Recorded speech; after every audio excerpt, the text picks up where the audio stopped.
Bonjour tout le monde. Aujourd'hui, on va parler de trois grands pianistes-compositeurs du 19e siècle qui représentent ce que le romantisme va nous donner de plus peut-être spectaculaire en termes de musiciens, en termes d'hommes de spectacle, de composition. Ces trois personnalités qui vont incarner le caractère radical, extrémiste, flamboyant du romantisme, mais également aussi parfois son caractère plus introverti et son caractère un peu expérimental. Ce sont trois artistes qui, chacun à leur façon, vont élargir le cadre du langage musical, vont chercher des nouvelles formes, des nouvelles modulations, des nouvelles possibilités d'expression dans le système tonal, au point de, on verra dans les toutes dernières compositions de Franz Liszt, nous donner l'impression qu'ils vont pousser le système tonal dans leur dernier retranchement. Dans la vision orthodoxe de l'histoire de la musique, on voit les romantiques, et notamment Wagner, comme étant l'ultime étape de la chromatisation du système tonal avant d'en arriver au début du XXe siècle avec la musique atonale et avant carrément l'abandon de la tonalité. Donc la version traditionnelle, la façon plus reconnue de voir justement ce cheminement-là, c'est un peu comme si de Haydn à Wagner, et par la suite, juste après Wagner, on va parler de Schoenberg en littérature musicale 4, il y a ce processus de chromatisation constante du langage musical et d'assouplissement des formes. On a avec Haydn et Mozart des formes extrêmement structurantes, extrêmement définies, et un langage harmonique assez clair, qui met beaucoup l'importance, qui souligne beaucoup les fonctions tonales fortes, 1, 5, 5 de 5, 4. Alors que plus on avance dans le 19e siècle, plus on va voir une mise en évidence des fonctions tonales moins évidentes. On va voir davantage de 2, de 3, de 6, de 7, justement parce que les compositeurs romantiques souvent essaient d'éviter de trop abuser du 1, 4, 5 parce qu'ils cherchent autre chose. Ils se délectent dans l'ambiguïté chromatique et harmonique. Ils aiment le mystère. Ils aiment nous faire nous demander mais où est-ce qu'on est rendu, mais qu'est-ce qui se passe, puis ainsi de suite.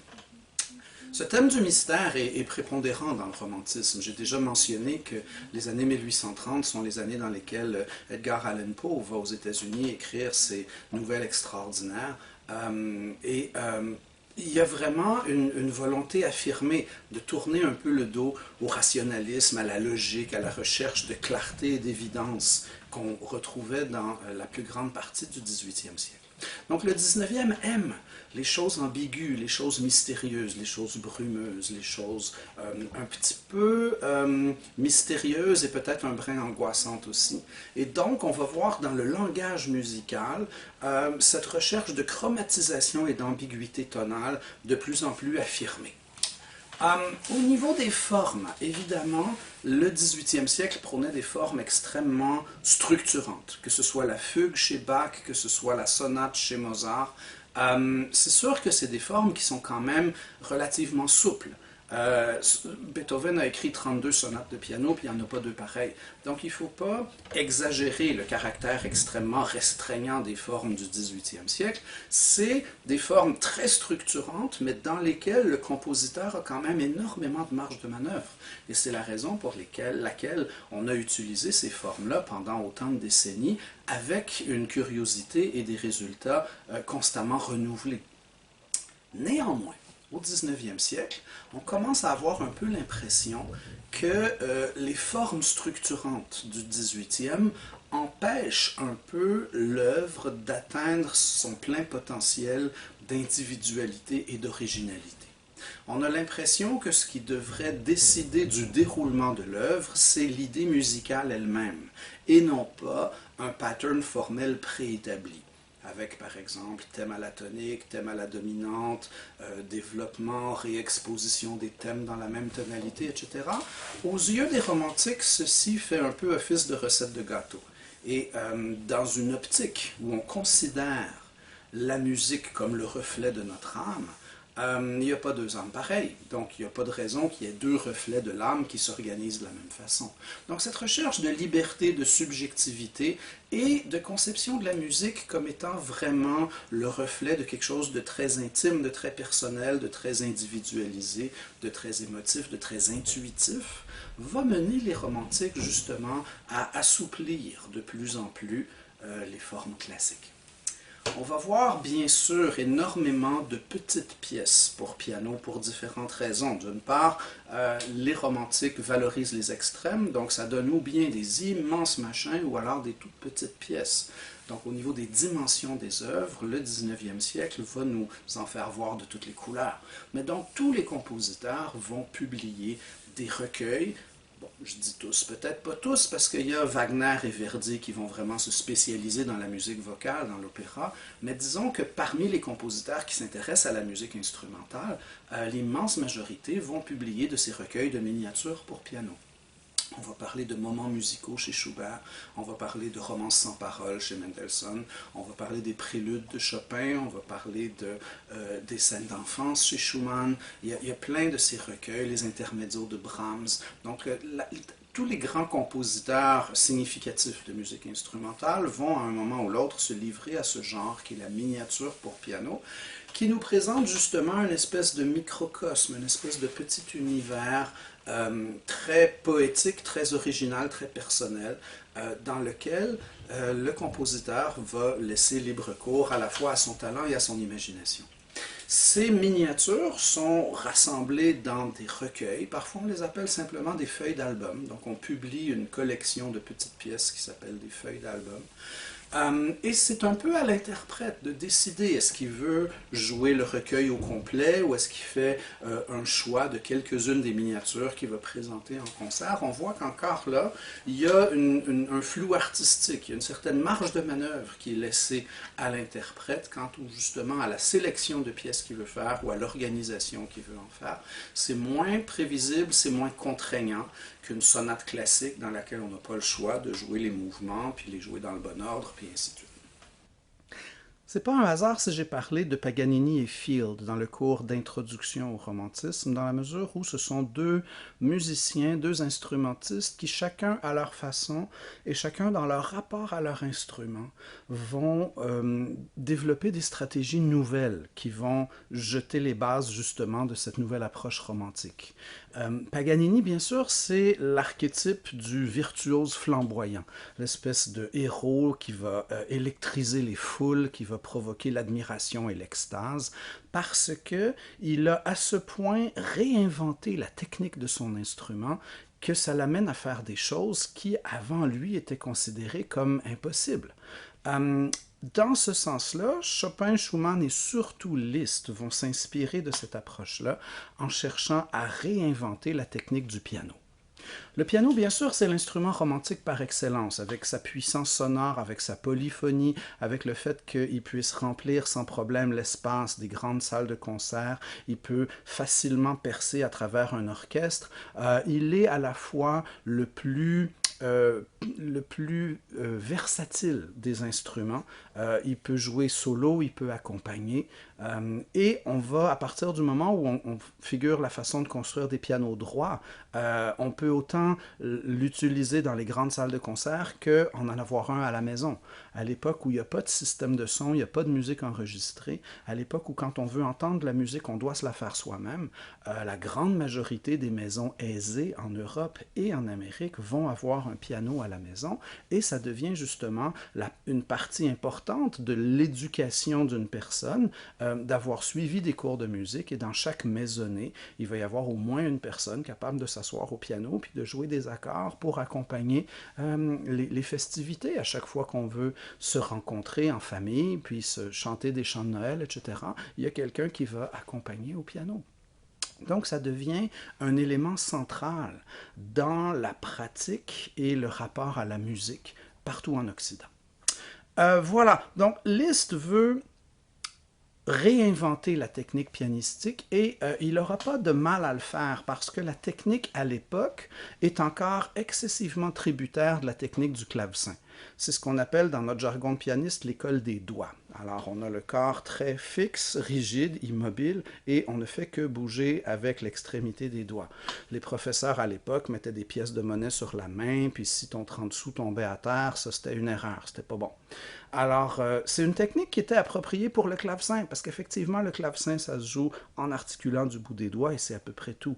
Mais pour le piano, on a beaucoup avantage à utiliser le corps au complet, et c'est ce que va faire Liszt. Liszt. Et c'est ce que vont faire Chopin et Clara Schumann, les grands pianistes du 19e siècle, vont jouer avec tout le corps. Alors oui, les doigts jouent, mais on va intégrer l'action des doigts dans des gestes de phrasé, avec le coude, avec le poignet, avec les gestes d'avant-bras et ainsi de suite, ce qui permet justement d'avoir à la fois des petits gestes techniques qui vont articuler des notes individuelles, mais en même temps des gestes avec la partie intermédiaire du bras et le haut du corps qui vont regrouper ces petits éléments-là à l'intérieur de blocs de phrasé de 1 mesure, 2 mesures, 4 mesures, 8 mesures et ainsi de suite. Donc, en participant avec l'ensemble du corps, on est capable justement de regrouper les notes individuelles d'une manière beaucoup plus efficace et de les intégrer à l'intérieur de grands élans répartis sur plusieurs mesures et qui vont donner justement à la musique un sens de phrasé, de direction beaucoup plus concret. Voilà, donc Liszt réinvente la technique pianistique souvent en intégrant tout à travers des gestes circulaires ou elliptiques. Donc le poignet va faire des gestes circulaires, le coude va faire des gestes circulaires, le bras va faire des gestes elliptiques, etc. Et on va regrouper les notes à l'intérieur de grands gestes de bras, lesquels sont rendus possibles, bien sûr, par l'invention de la pédale de résonance, qui permet de connecter les sons, les notes les unes aux autres, même si on ne maintient plus la touche enfoncée. Donc on peut littéralement voler au-dessus du clavier et simplement accrocher les notes qu'on veut au moment où on passe par-dessus. Et donc on peut aller chercher des notes beaucoup plus lointaines et connecter ensemble des notes qui auraient été impossibles à joindre à l'époque du clavecin ou sur n'importe quel instrument dépourvu de pédale de résonance. Donc le nouvel instrument permet des nouvelles possibilités expressives et Chopin, Liszt et Schumann vont vraiment développer cet aspect du piano romantique. On avait encore chez Beethoven une approche relativement orchestrale de l'instrument. On a parfois l'impression que quand Beethoven écrit par exemple l'Appassionata, il écrit d'une façon presque orchestrale, avec les thèmes en double octave, puis ainsi de suite. Il n'écrit pas d'une façon toujours spécifiquement pianistique. En fait, Beethoven écrit du Beethoven, peu importe pour quel médium il s'adonne à écrire à ce moment-là, que ce soit une pièce symphonique ou un quatuor à cordes ou un piano. On avait un peu cette impression-là aussi dans la musique de Bach. Ça sonne comme du Bach, peu importe que ce soit une cantate ou une partita ou un concerto ou ainsi de suite. Avec Liszt et Chopin, on a vraiment l'impression que la musique est faite pour le piano. Elle est faite en fonction des capacités physiologiques de la main sur l'instrument. C'est fait pour être joué, en fait. Et ça donne parfois des impressions trompeuses, dans la mesure où on peut parfois écouter quelqu'un jouer Beethoven et ça n'a pas de l'air si dur que ça, et pourtant c'est diaboliquement difficile. Et à l'inverse, on peut voir quelqu'un qui joue un bout dans une pièce de Liszt où il y a des centaines de notes et ça a l'air absolument injouable. Mais une fois qu'on a compris comment le faire, puis qu'on a la technique pour le faire, c'est au fond moins difficile qu'il n'y paraît. Alors, c'est ça. Il y a dans la musique de surtout Chopin et Liszt, Schumann moins, pour les raisons qu'on verra tout à l'heure, mais cette très grande proximité de l'instrument, dont les possibilités techniques participent à l'élaboration de l'idée musicale. L'idée musicale est faite en fonction de ce qu'il est physiologiquement possible de faire sur un piano. Okay? Donc, c'est ça. Le rapport à l'instrument est très différent. Field va avoir ce rapport à l'instrument, au piano, non pas dans sa dimension plus exaltée et flamboyante, mais au contraire dans sa dimension plus nostalgique et introvertie. Mais Field va être parmi les premiers à vraiment réaliser les possibilités expressives de la pédale de résonance et à utiliser la main gauche avec des mouvements d'arpège, des mouvements d'accords brisés dans la pédale, comme justement créant cette espèce de nuage harmonique par-dessus laquelle la main droite va pouvoir créer une mélodie chantante. Donc Field a créé le genre du nocturne et Chopin va suivre très vite dans les voies de Field en développant sur le modèle de base. D'ailleurs, vous pourrez écouter coup sur coup, votre audition 23 et 32, c'est-à-dire le nocturne de John Field en do mineur et le nocturne de opus 9 numéro 1 de Chopin, et vous verrez comme les idées sont similaires. On a dans les deux cas une pièce en mineur, les accords brisés à gauche, dans la pédale de résonance, le caractère un peu nostalgique et mélancolique, la structure ABA, la forme lead qui organise l'ensemble de la pièce, la partie B contrastante qui va en majeur, qui module au relatif majeur pour avoir cette espèce de bouffée de soleil au milieu de la pièce, puis on revient en mineur pour la fin. Donc la structure, le parcours tonal, le rôle spécifique des mains, l'utilisation des accords dans la résonance, le caractère d'ensemble, tout ça est extrêmement comparable. On a dans le cas de Chopin davantage de caractère romantique au niveau, par exemple, des contrastes extrêmes dans le rythme harmonique.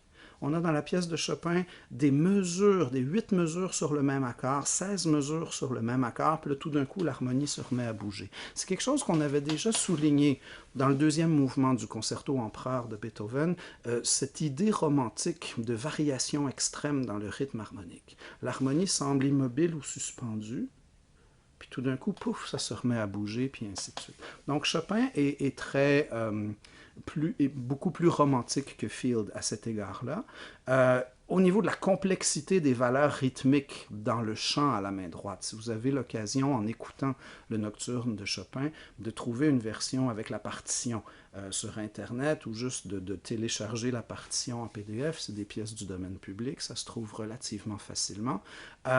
Regardez les valeurs rythmiques utilisées à la main droite et en plus avec la dimension du rubato, avec la dimension de la pulsation un peu élastique et du fait que cette mélodie-là doive sembler organique et vivante et constamment en train d'accélérer et ralentir, ça donne une complexité rythmique vraiment très grande.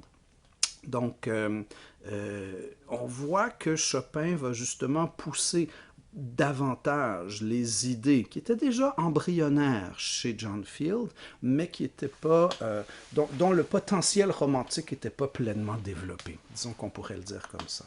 Alors avec Chopin, au niveau des modulations, au niveau du chromatisme, il y a toujours cette immense imagination harmonique dans la musique de Chopin qui la rend extrêmement à la fois expressive et fascinante aussi. D'ailleurs, c'est une des raisons pour lesquelles je vous ai mis le prélude opus 28 numéro 9 en mi majeur dans vos auditions. Vous avez la partition dans votre cahier de notes de cours.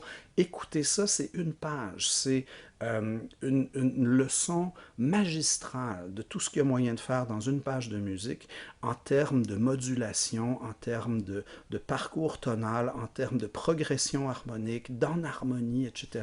C'est absolument fascinant comme pièce. Donc, si vous avez un peu de temps, en période de confinement, généralement, on a un peu de temps pour soi, écoutez le prélude numéro 9 en mi majeur avec la partition et essayez de comprendre, puis de figurer où est-ce qu'il va, puis qu'est-ce qui se passe. Puis c'est une leçon d'harmonie, cette pièce-là. Pour revenir au nocturne, ça fait un petit peu le tour. Donc, c'est évidemment tout à fait rattaché à ce concept romantique de la miniature pour piano. Et on voit justement dans les pièces plus virtuoses de Chopin l'influence de Paganini, dans ses pièces plus méditatives l'influence de Field. Chopin lui-même est une énigme musicale dans la mesure où il est d'origine franco-polonaise. Il est né en Pologne d'une mère polonaise mais d'un père français. Il va rester en Pologne jusqu'à l'âge de 18 ans, il va quitter la Pologne puis il ne va jamais y revenir. Donc pour les Français, Chopin est français. Pour les Polonais, il est polonais. Pour le reste de l'humanité, il est quelque part entre les deux. Et même à partir du moment où Chopin va quitter la Pologne, il va toujours garder un immense attachement sentimental pour sa patrie.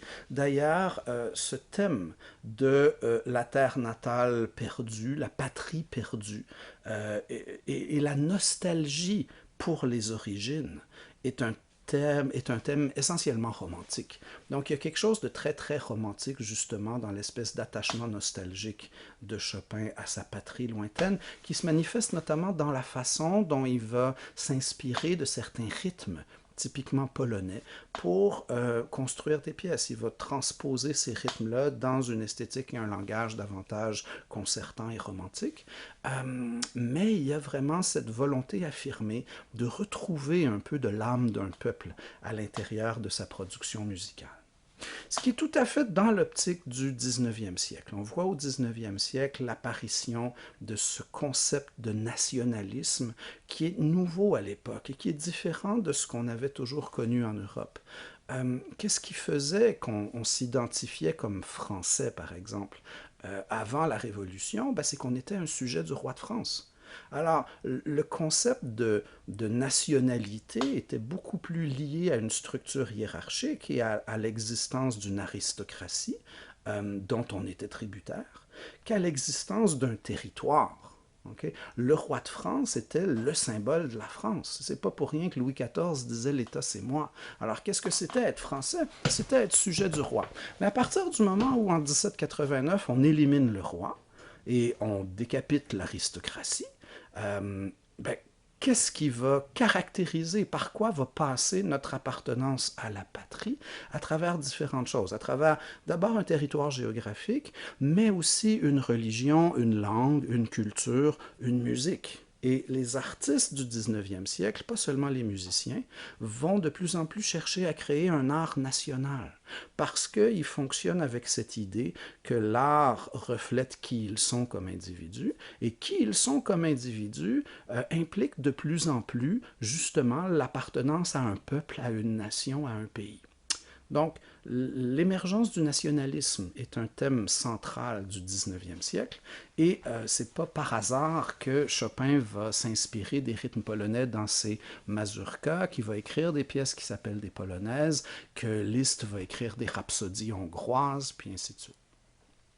Ce thème d'une musique explicitement nationaliste va être moins présent en Allemagne parce que la musique concertante européenne est déjà allemande depuis des décennies. Les modèles établis sont en quelque part des modèles allemands qui ont été mis en place par l'école de Mannheim, par les fils Bach, développés par Haydn, Mozart, etc. Tout ça est très austro-allemand. Donc, il n'y a pas de nécessité d'utiliser le folklore national pour se démarquer de ces modèles établis. C'est les Français, c'est les Tchèques, c'est les Polonais, c'est les Russes qui vont faire appel à leur folklore respectif pour justement trouver une alternative à la forme sonate et aux formes classiques. Pour les Allemands, ce besoin-là est moins évident. Donc, les références au folklore ou à la musique populaire ou traditionnelle vont être moins manifestes chez les compositeurs allemands en général que dans l'ensemble des autres pays d'Europe. Les préludes de Chopin nous présentent un excellent exemple de la miniature romantique. À ceci près que, contrairement à la majorité des miniatures romantiques, des miniatures pour piano, les préludes de Chopin ne sont pas des œuvres à programme. Donc, la plupart des autres compositeurs vont souvent trouver un titre descriptif pour accoler à leur miniature pour piano. Vous pouvez penser à cette pièce de Tchaïkovski qu'on avait analysée en littérature musicale en première session, qui s'appelait La Nouvelle Poupée. Toutes les scènes d'enfance de Schumann, beaucoup des romances sans paroles de Mendelssohn vont avoir des titres qui leur sont rajoutés. Souvent, la miniature romantique est une pièce de caractère et une pièce à programme. Dans le cas des préludes de Chopin, non. Chopin s'inspire de Bach à différents égards. C'est Bach qui avait fait, bien sûr, dans le premier livre du clavier bien tempéré, 24 préludes et fugues dans 24 tonalités. Donc, les 24 préludes de Chopin, sans fugue, mais quand même, 24 dans les 24 tonalités, s'inspirent beaucoup plus de la musique de Jean-Sébastien Bach que de l'idée littéraire de faire une pièce à programme. D'ailleurs, Chopin se méfie de la musique à programme, il n'en fait pratiquement pas. Okay? Il écrit pratiquement toujours pour piano et une musique qui est largement autosuffisante et qui ne sent pas le besoin de transposer des éléments tirés du monde réel. Dans ce sens-là, Chopin est particulier, il est un peu à part parmi les compositeurs romantiques. Voilà, donc vous avez 3 prélude de Chopin. Évidemment, je n'ai pas trop besoin de présenter les préludes de Chopin. Vous avez fait le troisième travail en littérature musicale 1 qui portait sur le prélude en si mineur. Vous avez fait de la recherche sur Chopin. Vous savez c'est quoi un prélude. Donc, je ne m'étendrai pas trop là-dessus.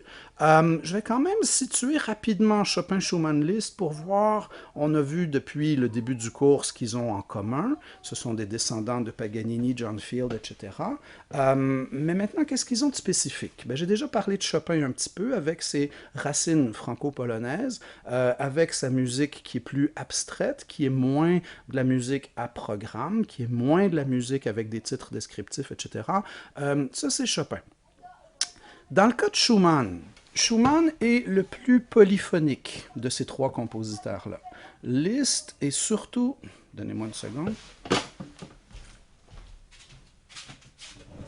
Ah, j'essaie d'enregistrer un cours ici. Vous allez être sur YouTube. Yay! C'est là qu'on dit, waouh, ils font du bruit, tes enfants. Pouvez-vous calmer vos nerfs un petit peu, s'il vous plaît? Merci.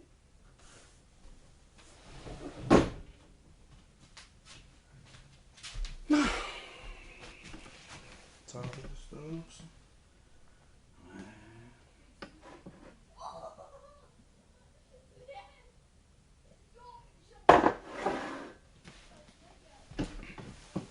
Bah! J'étais en train d'essayer de dire que Schumann est le plus contrapuntique de ces trois compositeurs-là. Il est le plus polyphonique. Liszt et surtout Chopin travaillent beaucoup avec la mélodie accompagnée. Si vous écoutez comme il faut le nocturne de Chopin, c'est très clairement de la mélodie accompagnée. La main gauche joue très souvent un rôle harmonique, la main droite un rôle mélodique. Chez Schumann, les rôles sont beaucoup moins clairement définis, et même dans les accompagnements,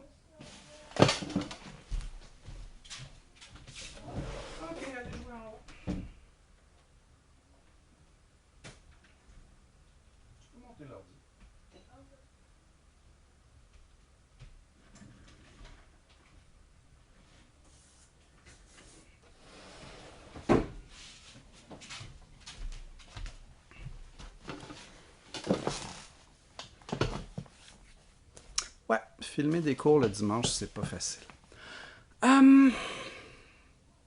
Ouais. Donc chez Schumann, l'accompagnement lui-même, en fait, la démarcation entre la mélodie et l'accompagnement est loin d'être évidente. Il y a différentes associations qu'on peut faire avec ça. La première, c'est le fait que depuis toujours, en Europe, en fait, depuis qu'il y a de la polyphonie, on dirait que la musique du Nord est plus polyphonique et la musique du Sud est davantage basée sur la mélodie accompagnée. On avait déjà remarqué ça, mon Dieu, dès le 14e siècle. Vous aviez Philippe de Vitry et surtout Guillaume de Machaut dans le Nord, qui faisait de la polyphonie dans l'Ars Nova, 3-4 voix. Pendant que Landini en Italie faisait des œuvres qui étaient généralement plus mélodiques avec moins de voix et dans lesquelles justement le paramètre de la mélodie était plus exploité et plus important. Au baroque, les compositeurs italiens vont inventer le bel canto, l'opéra, etc. C'est beaucoup basé sur ce concept de mélodie accompagnée. Et pendant ce temps-là, dans le Nord, ben, vous avez beaucoup des compositeurs liturgiques. Vous avez Pachelbel, vous avez Buxtehude, vous avez Bach. Vous avez tous ces héritiers des compositeurs franco-flamands dont l'approche est très, très, très polyphonique. Donc, il y a une espèce de particularité géographique dans le fait que les compositeurs du Nord tendent à être davantage polyphoniques et ceux du Sud davantage inspirés par la mélodie accompagnée. Ce qui fait que Schumann, à ce point-là, est vraiment le digne héritier de la tradition allemande, la tradition nordique, dans laquelle la musique est le produit de l'interaction de plusieurs voix. Et même ces lignes de basse vont souvent avoir un caractère conjoint chantant et mélodique. C'est quelque chose qui avait un peu disparu en Europe à partir de la moitié du 18e siècle, quand, disons, les conceptions plus proches de Rameau vont s'imposer sur celles de Bach. Parce que dans la musique de Bach, bien sûr, vous avez cette conduite des voix, toutes les lignes sont chantantes. Alors que chez Rameau, on retrouve davantage un accompagnement qui est harmonique, avec une mélodie qui est mise en évidence. Donc depuis le milieu du 18e, on avait cette prévalence de la mélodie dans la musique européenne, mais disons que Schumann renoue avec cette conception davantage basée ou inspirée de la musique de Bach et des compositeurs du nord de l'Europe. Donc une approche plus polyphonique. Dans le cas de Schumann, il est extrêmement difficile, voire totalement impossible, de parler de sa musique sans parler un peu de sa biographie, de son vécu. Schumann a eu toute sa vie des problèmes sérieux de santé mentale, des problèmes de dépression, des problèmes justement, il entendait des voix par moments, il a demandé à certains moments d'être interné. Il était justement un compositeur dont la santé mentale était très fragile et qui était, sans doute qu'aujourd'hui on le diagnostiquerait comme étant schizophrène. Donc, il entendait des voix et il entendait plusieurs voix. Et on voit facilement dans sa musique cette espèce d'enchevêtrement constant de différentes voix qui disent chacune leur chose, mais dont, dans le meilleur des cas, l'interaction donne quelque chose d'extraordinaire.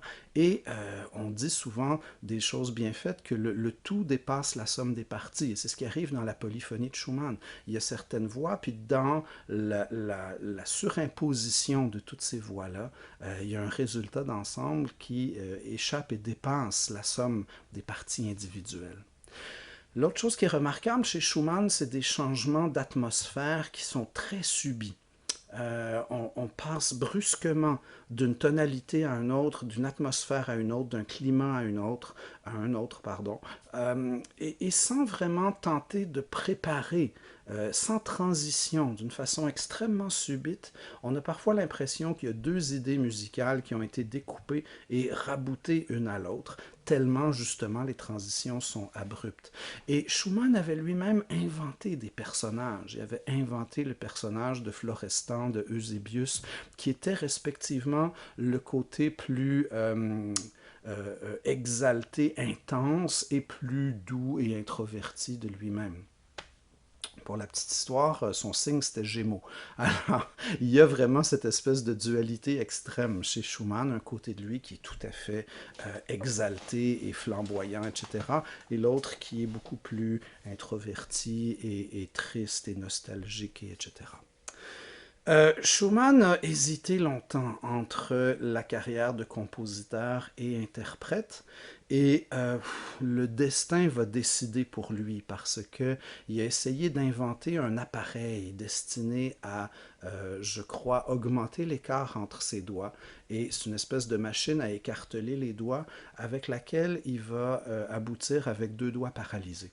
Donc, ça va vraiment mettre fin à sa carrière de pianiste et il va, à partir de là, devenir exclusivement compositeur. Donc, c'est quelque chose qui met Schumann à part par rapport à Chopin et Liszt. Chopin et Liszt vont avoir des carrières d'interprètes, surtout Liszt. Liszt, c'est la flamboyante bête de scène. Chopin n'aime pas les grandes scènes. Chopin préfère les concerts plus intimes, les concerts dans les salons, dans la bourgeoisie parisienne, les cercles, justement, l'élite culturelle de l'époque dans laquelle il est tout à fait à l'aise. Liszt, au contraire, Liszt préfère les grandes scènes, il veut rejoindre le plus de monde possible et justement, il y a quelque chose dans son caractère qui correspond tout à fait à ces grands bains de foule puis ces célébrations d'adulation publique. Au moins dans sa jeunesse. Quand il devient plus vieux, il va se calmer un peu. Mais donc, disons que Schumann, évidemment, n'est pas du tout interprète parce qu'il s'est paralysé deux doigts, il s'est mutilé la main. Chopin l'est comme à moitié et Liszt l'est complètement. C'est à la fois un compositeur et un virtuose et un homme de spectacle. Schumann, par contre, va éventuellement trouver une certaine forme de bonheur dans la mesure où il va se marier. Contrairement à Schubert, par exemple, qui va être célibataire et malheureux toute sa vie, Schumann tombe amoureux de la fille de son prof de piano. Son prof de piano, c'était Monsieur Wick, et sa fille s'appelait Clara, et Schumann la connaissait depuis l'enfance, puis à mesure que Clara vieillit, les sentiments de Robert Schumann se modifient. Alors, Monsieur Vic, le père de Clara, va essayer de faire changer sa fille d'idée, puis va essayer de séparer les jeunes tourtereaux, puis de les faire s'oublier mutuellement.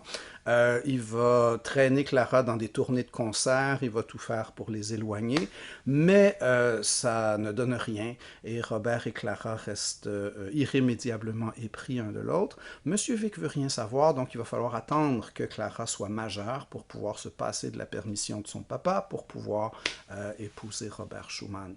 Mais ça donne un très curieux exemple dans l'histoire de la musique d'une équipe dans laquelle il y a un des deux partenaires qui compose la musique, puis l'autre qui va l'interpréter.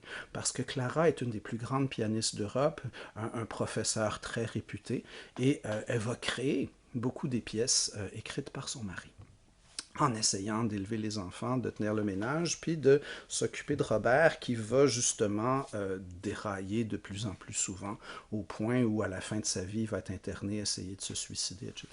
Donc c'est vraiment l'histoire romantique pas drôle, mais avec quand même des espèces d'îlots de bonheur et de soleil à travers tout ça. C'est la vie de Schumann. Mais donc gardez en tête que c'est le gars qui s'était inventé des personnages imaginaires pour représenter certains aspects de sa musique, pour comprendre à quel point justement cette musique-là est habitée par plusieurs personnages différents qui, chacun de leur bord, essaie un peu de tirer la couverte ou le projecteur de leur côté, et l'histoire va brusquement pivoter d'un personnage à l'autre, d'un tempo à l'autre, d'une tonalité à l'autre, à travers cette immense conversation dans laquelle plusieurs voix imbriquées ensemble vont discuter. Il y a des choses très étonnantes parfois dans la musique de Schumann. J'ai le cahier de notes de cours juste ici. Allez voir en page 56. Vous avez un extrait de la 8e novelette ici, et ce qui est fascinant, regardez la ligne de basse. Alors, dans le premier système, la ligne de basse monte de façon absolument chromatique pour au-dessus d'une octave. Ça commence si bémol, si bécard, do, do dièse, ré, mi bémol, mi bécard, fa, fa dièse, sol, sol dièse, la, si bémol, si bécard, do. Sur une neuvième majeure, on fait l'ensemble de la gamme chromatique. Vous commencez le deuxième système, mesure, mon Dieu, 374, ça descend par ton. Fa descend à mi bémol, descend à ré bémol, descend à do bémol. Alors vous avez vraiment cette espèce d'escalier avec les marches un peu hautes, l'escalier de la gamme par ton. Finalement, on retombe à notre si bémol qui va lui encore une fois monter chromatique, si bémol, si bécard, do, ré bémol, ré bécard, ré dièse, mi bécard, etc. Donc il n'y a pas de gamme majeure ou mineure là-dedans. On est ou bien dans de la gamme chromatique, ou bien dans une gamme par ton qui par définition n'est pas du tout une gamme tonale.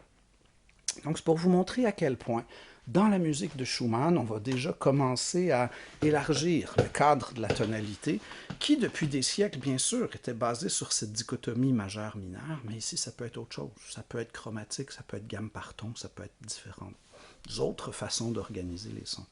D'ailleurs, la gamme par ton va revenir beaucoup dans les dernières œuvres de Liszt, avec évidemment des accords augmentés, parce que si on est dans une gamme par ton complète, il n'y a pas de quinte juste. Ici, dans la novelette 8, Schumann utilisait seulement comme la moitié de la gamme par ton. Il ne faisait pas l'octave au complet, mais Liszt va faire des pans entiers de compositions qui sont uniquement basés sur des gammes par ton puis des accords augmentés. Donc évidemment, l'ambiguïté tonale dans des pièces comme ça est extrême. Voilà, donc vous avez deux pièces de Schumann. La première pièce du Kreisleriana pour illustrer le côté très exalté, très virtuose, très dynamique, très énergique de cette musique-là, mais aussi la façon dont ça s'arrête brusquement et ça change complètement de caractère et ça revient finalement à l'idée initiale à la fin. Donc l'idée des contrastes, l'idée de la polyphonie, remarquez la ligne de basse qui est très conjointe, qui chante autant, puis les figures de double croche à la main droite dans lesquelles il y a des mélodies cachées. Donc ça, c'est quelque chose qui est spécifique à ces compositeurs nordiques. On le retrouve beaucoup chez Bach, qui va jouer une voix en double croche, mais dans certaines notes stratégiques de son motif en double croche, il y a comme deux voix qui sont fondues dans une seule, si on veut. Donc Schumann fait ça beaucoup aussi. Donc Kreisleriana, pièce plus flamboyante, et le célèbre Traumerei, tiré des scènes d'enfance, La rêverie. Donc c'est une pièce célèbre, toute simple, mais d'une richesse incroyable, qui illustre bien le thème de l'enfance, parce que c'est tiré des scènes d'enfance, et c'est comme un enfant qui rêve dans cette pièce-là. Schumann est peut-être le premier compositeur à explorer à ce point le thème de l'enfance dans sa musique. Il va être suivi très rapidement par d'autres. On se souvient justement de Tchaïkovski avec La Nouvelle Poupée, qui va faire un recueil qui est un peu la réponse de Tchaïkovski à celui de Schumann. C'est tout à fait dans le même esprit, un recueil de miniatures basé sur le thème de l'enfance. Donc, c'est un thème très inspirant pour Schumann que celui de l'enfance, parce que son enfance était heureuse, et c'est par la suite que ça s'est gâté. Quand il était enfant, Schumann était très proche de sa sœur, qui va se suicider éventuellement. Donc l'enfance, pour lui, c'est une espèce de période magique et sacrée dans sa vie, qui était l'époque où il était encore heureux, avant que la dure réalité de la condition humaine et de la mortalité ne vienne le frapper. Donc il y a justement cette fascination pour l'enfance dans la mesure où c'est la période où on croit encore à la magie. Et de toute façon, ce thème de la nostalgie est intrinsèquement romantique.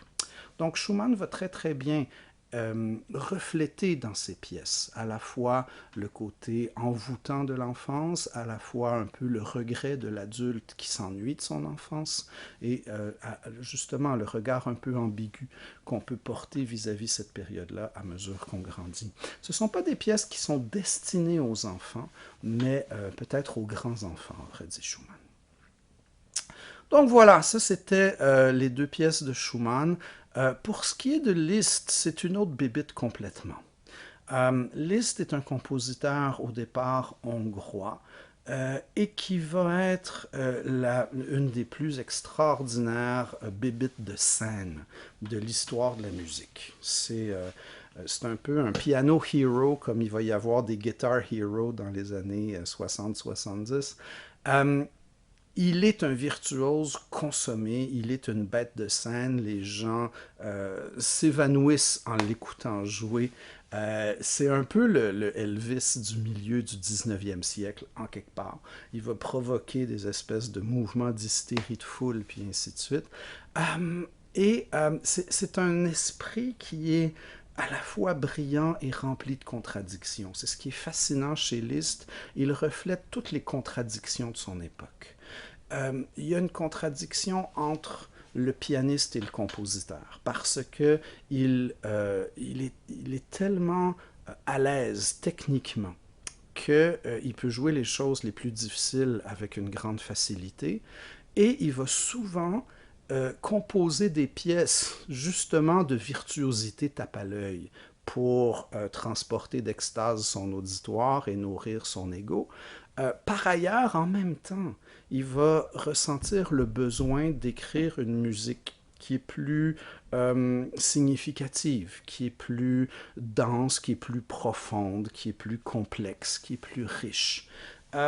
Et donc, il est un peu tiraillé. Est-ce que je suis un pianiste de scène ou est-ce que je suis un compositeur? Les deux rôles vont un peu entrer en conflit et en contradiction.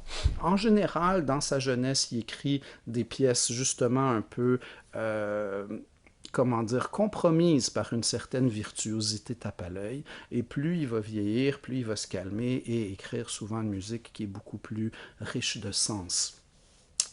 Il est par ailleurs, comment dire, en conflit entre, d'une part, les plaisirs terrestres et la recherche de l'au-delà et de l'absolu. C'est un coureur de jupons absolument invétéré, un charmeur, un tombeur de ces dames, et en même temps, il cherche Dieu, puis le sens de la vie, puis éventuellement, il va vouloir devenir prêtre, et il va aller à Rome, puis il va vouloir prendre les ordres, il se fait appeler abbé, puis ainsi de suite. Donc, il y a à la fois cette espèce de mysticisme chez Liszt, et en même temps aussi ce côté très sensuel et très porté sur les plaisirs de la chair. Donc, c'est une autre contradiction, bien sûr. Euh, il est, comment dire, il donne des concerts, il est adulé par le public, mais en même temps, il est d'une immense générosité. Il va très souvent donner des concerts bénéfices dont il va donner les recettes et les profits pour les pauvres ou pour telle autre cause ou ainsi de suite. Il est immensément généreux de son temps. Il est toujours prêt à écouter les œuvres des autres, à les critiquer, à faire des commentaires, à les jouer, ainsi de suite. Il va passer les dernières décennies de sa vie à enseigner, pas parce qu'il a besoin d'argent, mais simplement parce qu'il ressent le besoin de redonner un peu de tout ce qu'il a acquis comme bagage et comme connaissance. Donc, il est à la fois, comment dire, quelqu'un qui a un très gros ego, mais qui est en même temps d'une générosité incroyable. Euh, il va avoir une fille qui s'appelle Cosima, qui va devenir l'épouse de Wagner. Donc, Liszt va être le beau-père de Wagner. Et c'est fascinant dans l'histoire de la musique parce que le rapport qu'on a à Liszt a beaucoup changé tout au long du XXe siècle. À l'origine, on voyait Liszt comme justement une espèce de pianiste virtuose tape à l'œil, et on voyait Wagner comme un grand génie incontournable, etc. Et on se rend compte peu à peu qu'il y a beaucoup des inventions qui ont été attribuées à Wagner qui étaient déjà présentes dans la musique de Liszt. Et c'est quelque chose que beaucoup d'historiens ont eu de la misère à accepter parce que on avait de la misère à prendre au sérieux un personnage qui était aussi flamboyant, puis tape à l'œil, puis qui par moments avait écrit n'ayons pas peur des mots. Il y a beaucoup de pièces de Liszt qui sont un peu quétaines. Okay? Il a écrit des affaires justement pour flasher en public, et c'est pas de la bien bonne musique. Alors, de pouvoir dire que cette espèce justement d'amusement public ait pu inspirer Wagner, puis ait pu être à l'origine de certaines des grandes innovations de la fin du romantisme, puis de la chromatisation du langage harmonique, etc. C'était un aveu que plusieurs musicologues étaient un peu réticents à faire. Et c'est juste comme une autre contradiction de Liszt. C'est à la fois un amuseur public qui joue des affaires injouables, une espèce de jongleur avec 8 scies à chaîne, si vous voulez, mais aussi un compositeur tout à fait crédible et important et historiquement significatif et avant-gardiste et en quête de nouveautés et ainsi de suite. Donc, le rapport qu'on a à Liszt a changé, je dirais, entre 1950 et 1980. Et on reconnaît maintenant beaucoup plus la contribution de Liszt à l'évolution du langage musical et en même temps l'immense dette de gratitude et de reconnaissance que Wagner devrait avoir à Liszt. Liszt va vraiment, je parlais tout à l'heure avec Schumann de sortir du majeur puis du mineur, on retrouve ça d'une façon extraordinaire chez Liszt.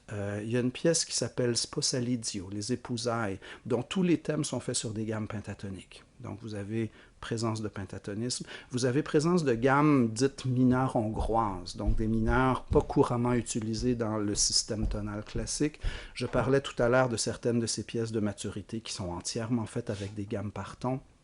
Il y a dans la valse Méphisto de Liszt, je crois que c'est un des premiers exemples que j'ai vu de gamme octotonique. Ton, demi-ton, ton, demi-ton, ton, demi-ton, ton, demi-ton, etc. Il y en a de ces exemples-là partout dans sa musique. Donc c'est vraiment une quête incessante de nouvelles façons d'organiser, de concevoir la musique qu'on va retrouver dans le répertoire de Franz Liszt.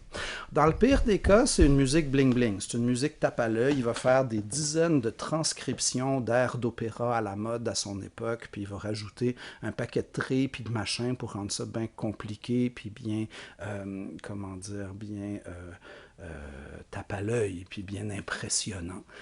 Mais dans le meilleur des cas, la musique de Liszt, elle est extraordinaire. Il y avait, c'était Willie Appel qui disait, on a malheureusement souvent l'impression d'une musique qui commence comme une grande révélation et qui finit comme un show de cirque. C'est pas très gentil, mais ça peut effectivement qualifier certaines des pièces de Liszt. Celle que je vous ai mise, je l'aime beaucoup. La Vallée d'Obermann est une longue pièce, une dizaine de minutes, qui est presque entièrement basée sur une cellule de 3 notes. Les 3 premières notes, sol, fa, mi, donc 3 notes descendantes. Avec une courte à chaque bout, puis une plus longue au milieu. Ta di dam. Et des fois en majeur. Ta di da dam, ti da dam, pam, etc. Ce motif de 3 notes, si vous écoutez la pièce comme il faut, il est partout. Et il est joué dans toutes les tonalités, des fois en majeur, des fois en mineur. La pièce évolue, la pièce change tout le temps, mais on a toujours cette espèce d'omniprésence du motif de 3 notes, un peu comme le motif de 4 notes de Beethoven dans la cinquième symphonie. Ça fait partie justement de ces compositeurs qui sont capables de partir d'un matériau qui est tellement simple, mais de le varier à l'infini. Des fois en majeur, des fois en mineur, comme je disais, aux opposés du caractère. Le caractère du motif va changer du tout au tout, mais voilà. Et il y a de la virtuosité à la fin, il y a une espèce de finale flamboyante, mais qui, justement, peut-être parce qu'elle est elle-même basée sur le motif de 3 notes, on ne voit pas ça comme une finale tape à l'œil, rattachée artificiellement au reste de la pièce, mais c'est au contraire quelque chose qui en découle logiquement. Donc la vallée d'Obermann, cherchez-la pas sur la carte, c'est pas une vraie vallée, c'est une vallée imaginaire. C'est tiré d'un recueil des années de pèlerinage en Suisse et Liszt a un peu imaginé cette vallée basée sur un personnage littéraire. Donc Obermann, c'est un personnage dans la littérature allemande qui a servi d'inspiration justement. D'ailleurs, la pièce était initialement introduite par un poème qui parlait de ce personnage d'Obermann et de ses déchirements et de son exaltation, etc., etc. Donc, la vallée d'Obermann de Franz Liszt, c'est tout à fait emblématique de ces pièces-là qui réussissent à trouver un équilibre absolument intéressant et satisfaisant entre la virtuosité instrumentale et le développement d'idées musicales exploitées avec une réelle démarche de composition et d'approche musicale. Voilà, vous avez aussi une toute petite pièce. Vous voyez la date 1881, c'est la fin du 19e siècle. C'est Nuages gris de Franz Liszt. C'est une pièce qui, justement, nous montre l'espèce d'état de désintégration du système tonal qu'on va retrouver dans les dernières pièces de Liszt. C'est un paquet d'accords augmentés, de gammes chromatiques, de gammes par ton. Ça commence un peu vaguement comme en sol mineur, puis par la suite, on ne le sait plus trop. Et voilà. Donc, ça reste romantique à certains égards. C'est de la musique à programme, nuages gris, cette espèce de concept à la fois pictural et météorologique. Les nuages gris sont à la fois un phénomène climatique et métaphysique aussi. C'est les nuages gris dans la mesure où c'est l'annonce d'une tragédie ou de mauvaises nouvelles ou de quelque chose de sombre et de lugubre qui s'en vient. C'est romantique aussi justement par l'omniprésence du chromatisme, par le fait qu'il s'agisse d'une miniature de piano, mais ça anticipe un peu la musique atonale. Ce n'est pas encore tout à fait, quoique Liszt va écrire une pièce un peu dans les mêmes années, qu'il va lui-même appeler la bagatelle sans tonalité. Alors, il y en a qui disent que la bagatelle sans tonalité, c'est la première pièce véritablement atonale. C'est tout à fait défendable. D'autres pensent plutôt qu'il s'agit du Pierrot lunaire, une espèce de lied un peu étrange que Schoenberg va écrire en 1912. Alors, à qui revient la paternité de la première pièce atonale? Le débat n'est pas encore tout à fait clos là-dessus. Vous pouvez penser ce que vous voulez, puis c'est correct. Mais retenez quand même cette idée qu'on peut carrément dire que Liszt a amené la musique aux portes de la musique sans tonalité, aux limites du tonal. Et Wagner aussi. On verra avec le prélude de Tristan et Isolde que justement l'omniprésence du chromatisme, la non-résolution des accords de dominante nous mettent dans une espèce d'état de suspension tonale permanente qui anticipe à son tour la musique dodécaphonique du XXe siècle. Je pense que ça fait le tour de nos trois grands personnages du jour. Donc écoutez la musique, essayez de trouver la partition, ça rend encore plus probant cette espèce de démonstration ou de description que j'essaie de vous en faire. Mais donc soyez conscients à la fois de ce qui unifie ces trois personnages-là, mais en même temps aussi de ce qui les distingue. Chopin est essentiellement consacré au piano. Schumann commence comme un compositeur pianistique et va développer et élargir son approche avec le passage des ans. Autour de l'année de son mariage, il va commencer à écrire des lieder. Schumann, il va en faire des centaines. Ensuite, de la musique de chambre et ensuite, de plus en plus de musique orchestrale. Donc, c'est un peu comme s'il commence avec des effectifs plus réduits et à mesure que le temps passe, il s'intéresse de plus en plus aux pièces pour instrumentation plus développées. Mais donc, oui, bien sûr, étant donné que Schumann n'a pas eu de carrière d'interprète, ça va lui permettre d'être compositeur à temps plein et donc de s'intéresser à différents genres musicaux et à différentes combinaisons instrumentales. Liszt est également un compositeur. Bien sûr, c'est un interprète, bien sûr, c'est un phénomène du spectacle. D'ailleurs, Liszt a inventé le récital de piano tel qu'on le pratique encore aujourd'hui. Ça a été le premier à jouer tout de mémoire. Pourquoi est-ce qu'aujourd'hui les pianistes jouent de mémoire puis les autres jouent avec leur partition? C'est à cause de Liszt. Donc, il a été le premier à jouer de mémoire et il mettait deux pianos sur scène et d'une pièce à l'autre, il changeait de piano. Comme ça, tout le monde, à un moment ou l'autre, pouvait bien voir ses mains, puis il avait une bonne vue, puis etc. Donc, vous voyez comment il préparait ces choses pour donner le meilleur show possible.